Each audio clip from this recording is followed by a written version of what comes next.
विशेष धम्म देशना आज दिनांक 2 जून 2020। सुखो बुद्धानं उपादो सुखो सद्धम्म देशना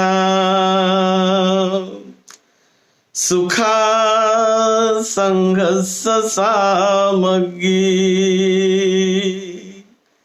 समग्गानं तपो सुखो। इस धरती पर तथागत भगवान बुद्ध का निर्माण होना, उत्पन्न होना बहुत सुखदायक होता है, बहुत कल्याणकारी होता है। तथागत बुद्ध के दिए हुए धम्म को अपने जीवन में श्रवण करना, सुन लेना भी बड़ा सुखदायक होता है, बड़ा सुखदायक होता है। हम मूल त्रिपिटक, जहां बुद्ध वाणी है, बुद्ध का संवाद है, उस त्रिपिटक के दीघ निकाय ग्रंथ से, सुत्त पिटक का दीघ निकाय ग्रंथ, वहां से हम ले रहे हैं। आज हम चर्चा करेंगे महाली सुत्त पर। महाली सुत्त पर एक समय भगवान बुद्ध वैशाली के कूटागार शाला में, वहां महावन में विहार कर रहे थे। उस समय ओठद नाम के लिच्छवी सरदार, वो सेना में थे, लिच्छवी सरदार बुद्ध से मिलने आए और उन्हें कीर्ति सुन रखी थी बुद्ध की।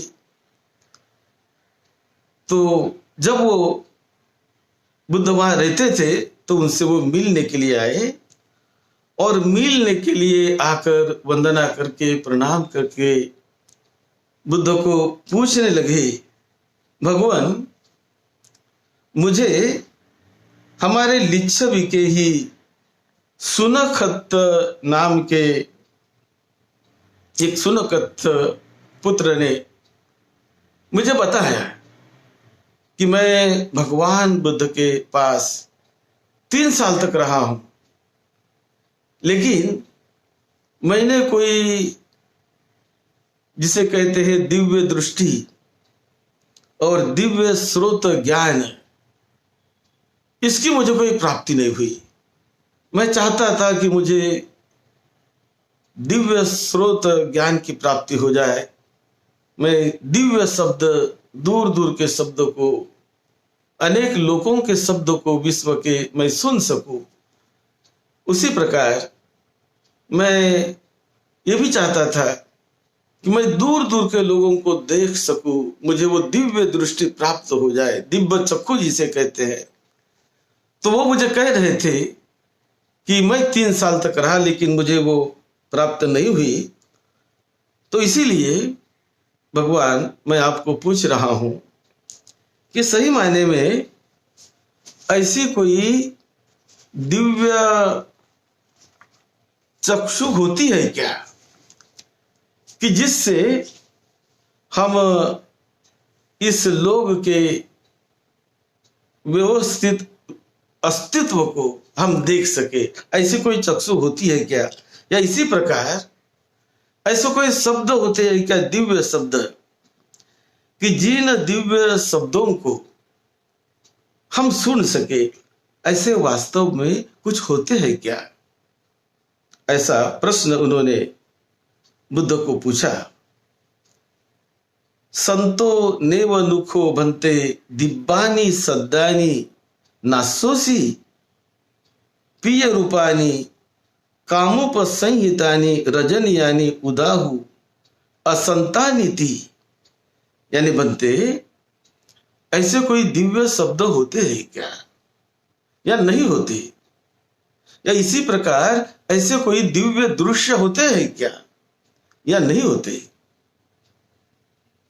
यह प्रश्न मेरे मन में आया। तो ऐसा उसने बुद्ध को पूछा। तब बुद्ध ने कहा कि ऐसे शब्दों का अस्तित्व होता है, दिव्य शब्द होते हैं। होती भिक्षुनो दिव्यानि सत्तानं सवनाय होती दिव्यानि रूपानं दर्शनाय प्रिय रूपानं रजनीयानं ती।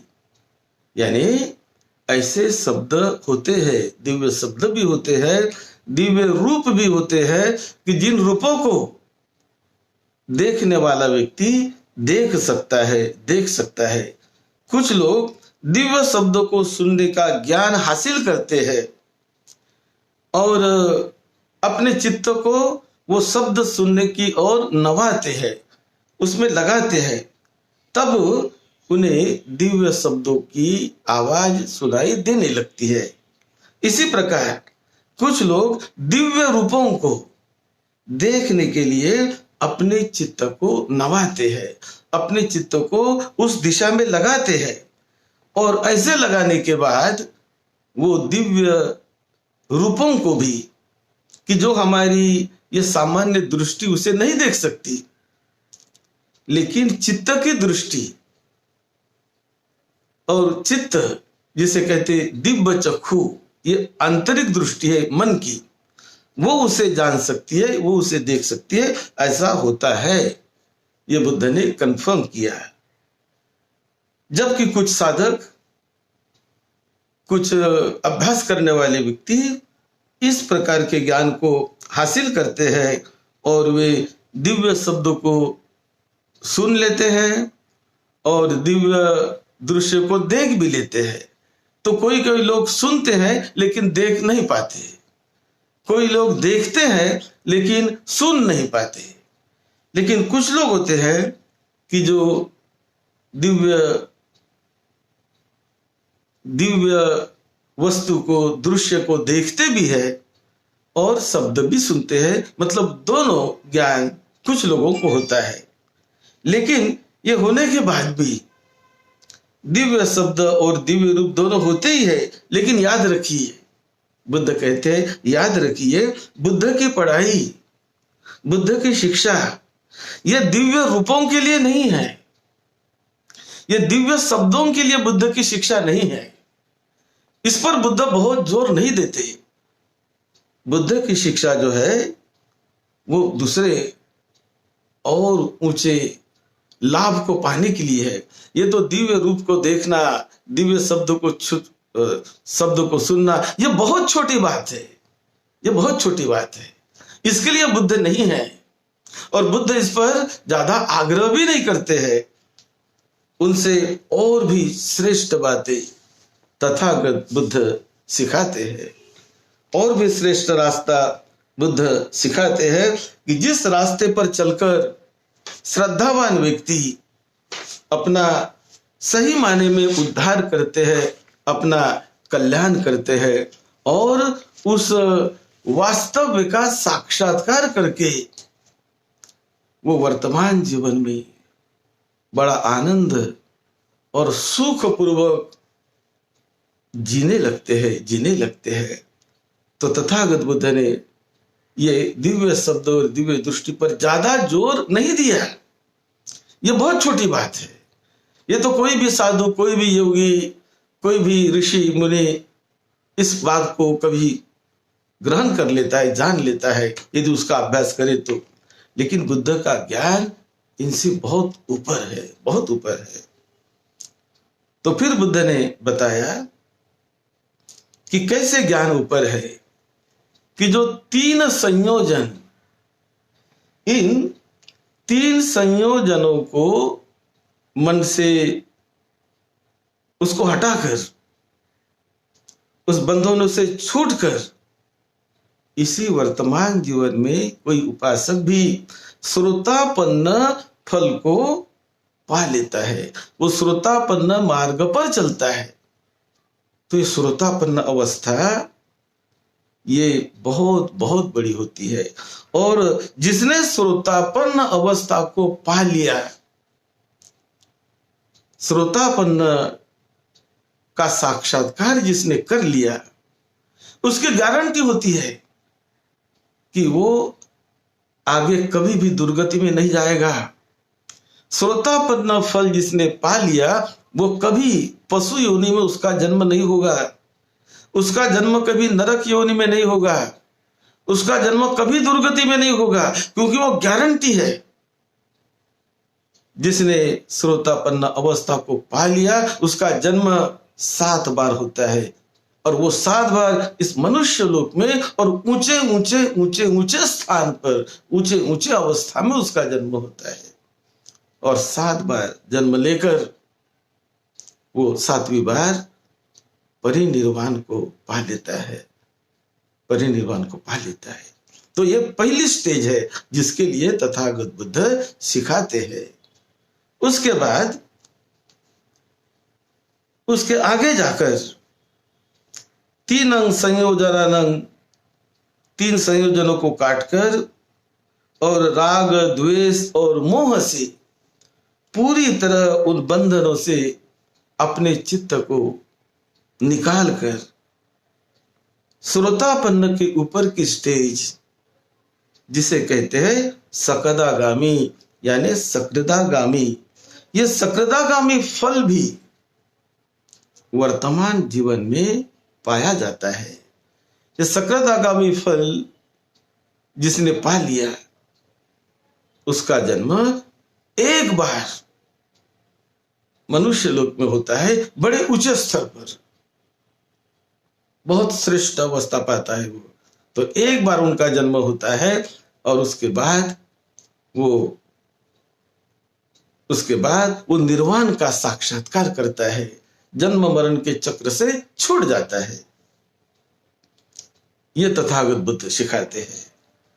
फिर सकदागामी के बाद और भी जो तीसरी स्टेज है, जिसे कहते हैं 5 अवरभागीय चित्त के बंधनों को, संयोजनों को छोड़कर, उसको जीत कर, उसका नाश कर, फिर वो आदमी अनागामी होता है।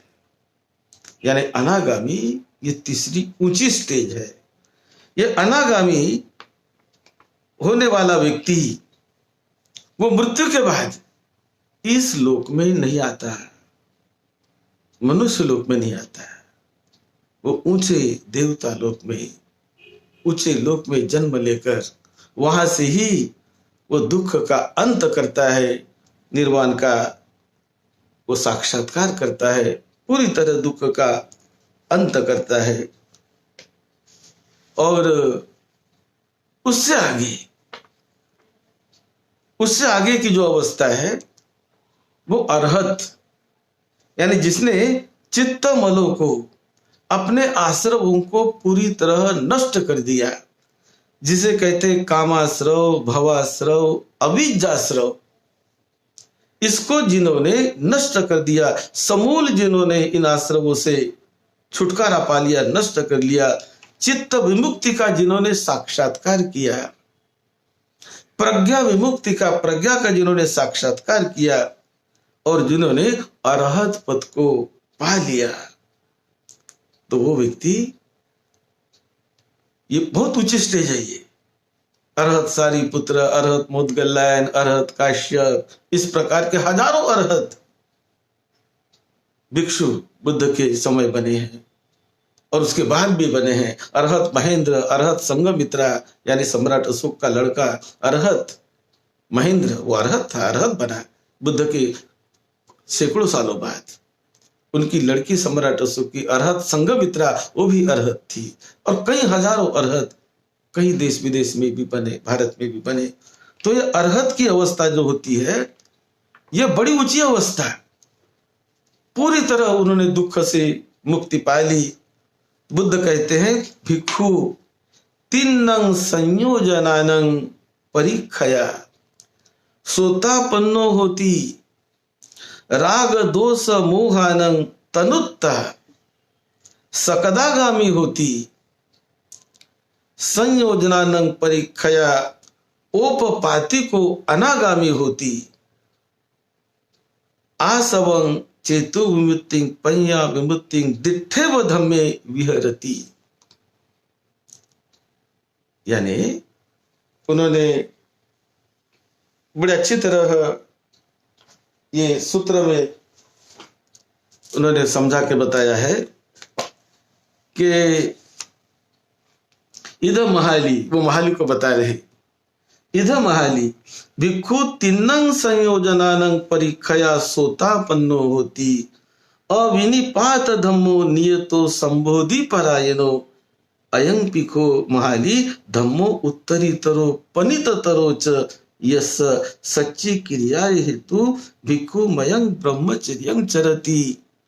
क्यों लोग मेरे पास आते हैं कि उत्तरीतर उच्चतम ज्ञान को पाने के लिए मेरे पास आते हैं। जब उन्होंने 3 संयोजनों को नष्ट कर दिया तो वो श्रुतापन्न हो जाते हैं और उस ज्ञान का साक्षात्कार करते हैं।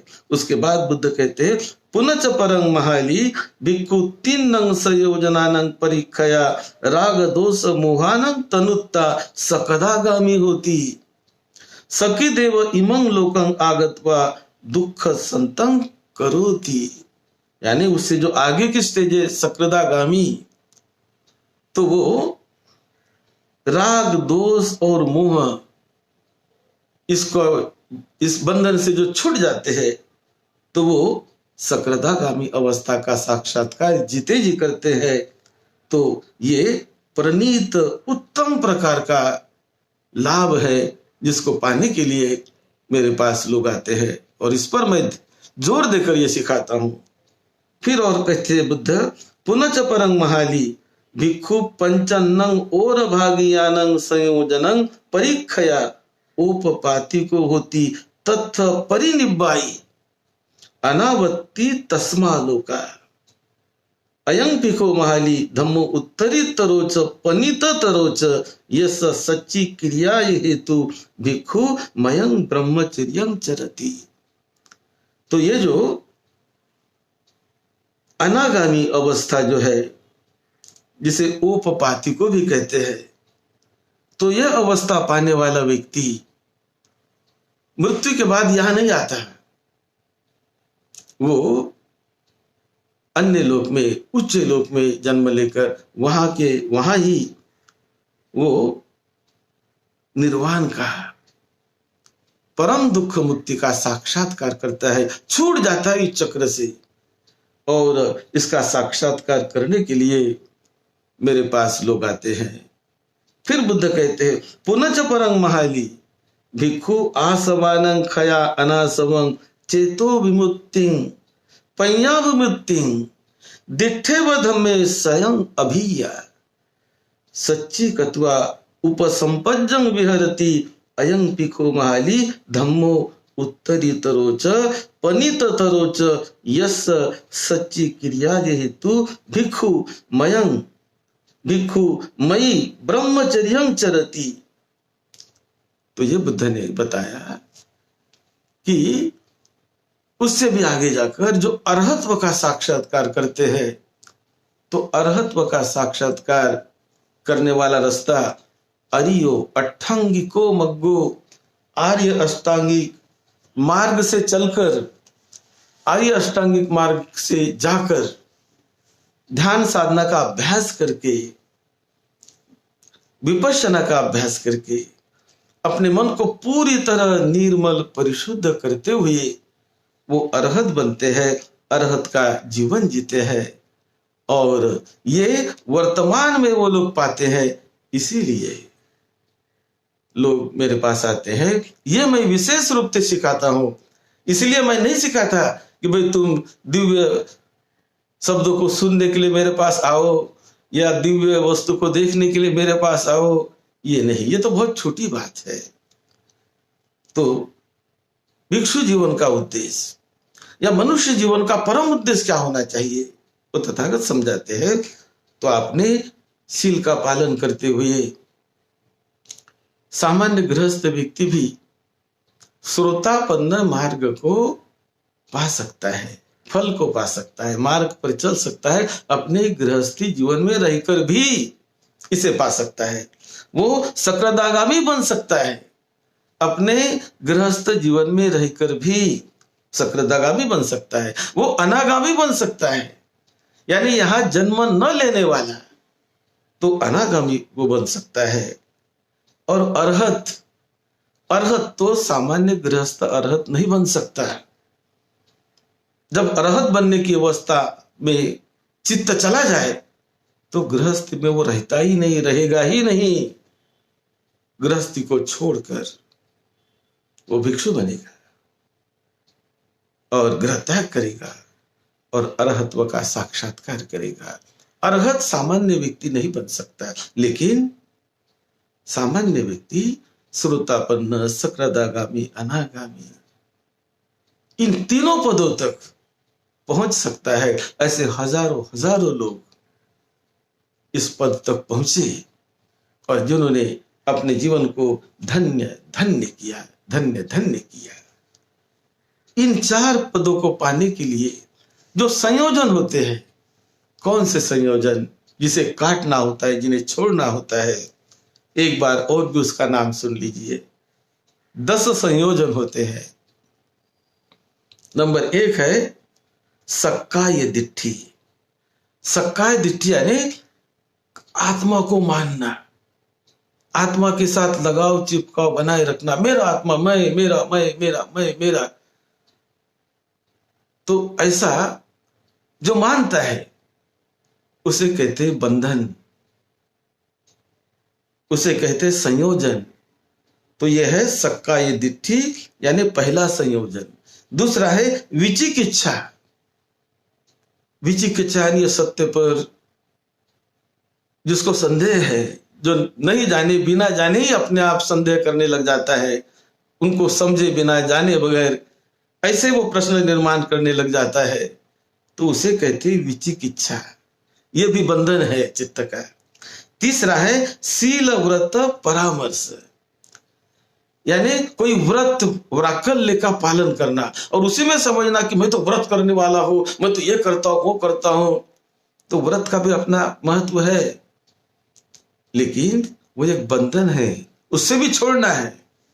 तो जब ये श्रोतापन्न सकृदागामी अवस्थाओं को पाया जाता है, इन्हें छोड़ना पड़ता है, इन बंधनों को। ये व्रत वाकल्य से भी बाहर निकलना पड़ता है। तो यह है तीसरा। चौथा है काम छंद। ये चौथा संयोजन है, काम छंद यानी कामों के भोगों के छंद में लगे रहना। ये भी एक बंधन है चित्त के लिए। और 5वां है रूप राग, यानी किसी रूपों को देखने के लिए कोई ऊंची अवस्था मुझे मिले, ये मिले, वो मिले, अच्छा रूप मिले, अच्छे लोक में मैं जन्म लूं, इस प्रकार का भाव मन में होना, ये भी बंधन है। उसके बाद 6ठा बंधन है अरूप राग, यानी रूप में नहीं तो अरूप राग में, अरूप लोक में, अरूप लोक में मुझे जन्म मिले, इस प्रकार का भी आसक्ति यदि हो तो वो बंधन माना जाता है, संयोजन माना जाता है। फिर 7वां है संयोजन, उसे कहते हैं पटीघ, यानी प्रतिहिंसा, क्रोध भावना, द्वेष भावना, तिरस्कार भावना। तो ये भी एक संयोजन है अंतर मन का, चित्त का। और 8वां है मान। मान यानी अहंकार, अभिमान। कभी ज्ञान का अहंकार, तो कभी पद प्रतिष्ठा का अहंकार, तो कभी धन दौलत का अहंकार। तो ये जो अहंकार होता है, ये भी एक बंधन है, ये संयोजन है। लेकिन जो अहंकार से मुक्त होते हैं, ज्ञान पाने के बावजूद भी बहुत विनम्र, लाभ पाने के बावजूद भी बहुत विनम्र, धन दौलत होने के बावजूद भी बहुत विनम्र होते हैं, बहुत सत्शील भी होते हैं। तो वो सत्शीलता, विनम्रता होना चाहिए, ये मान निकलना चाहिए। मान, अतिमान, ये बंधन होता है, संयोजन होता है चित्त का। और फिर 9वां संयोजन है उद्धच्च कुकुच्छ। उद्धच्च यानी उद्धतता, अशांति, ये भी एक बंधन है। और उसके बाद 10वां है अविज्ञा। अविज्ञा यानी ज्ञानी नहीं होना किसी का, ये भी बंधन है। इस प्रकार ये 10 संयोजन, ये 10 संयोजन को जितने जितने, कोई 3 संयोजनों को छोड़ता है, कोई 5 संयोजनों को छोड़ता है तो लाभ पा लेता है, और कोई 10 संयोजनों को छोड़ लेता है तो अरहत बन जाता है। नितांत विमुक्ति, नितांत परिशुद्धि, अनंत सुख, असीम आनंद, जिसको गिना नहीं जा सकता। ये बुद्ध की विशेषता है, और इसीलिए लोग मेरे पास आते हैं। तो ये जब महाली जो लिच्छवी था, सरदार था, तो उनको तथागत बुद्ध ने जब समझा के बताया, वो बहुत प्रसन्न हुआ कि आप तो जो बात कहते हैं कि वर्तमान जीवन में पाने वाला इस प्रकार के पदों को आप साक्षात्कार करवाने के लिए सिखाते हैं, भगवान आप धन्य है, धन्य है। ऐसा कह के बहुत बुद्ध की प्रशंसा करके, बुद्ध को वंदन करके वो बहुत प्रसन्न मन से चला गया।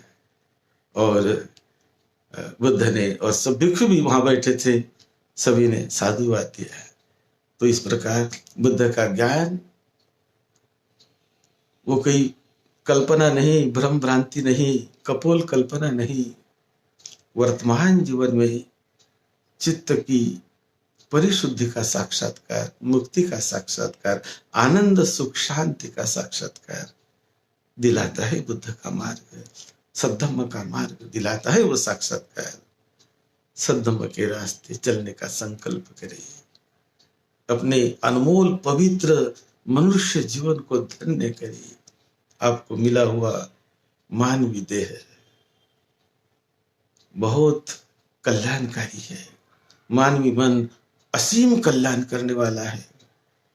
अंतर्मुखी होकर उसके रहस्य को जानो, समझो, अपने जीवन को धन्य करो।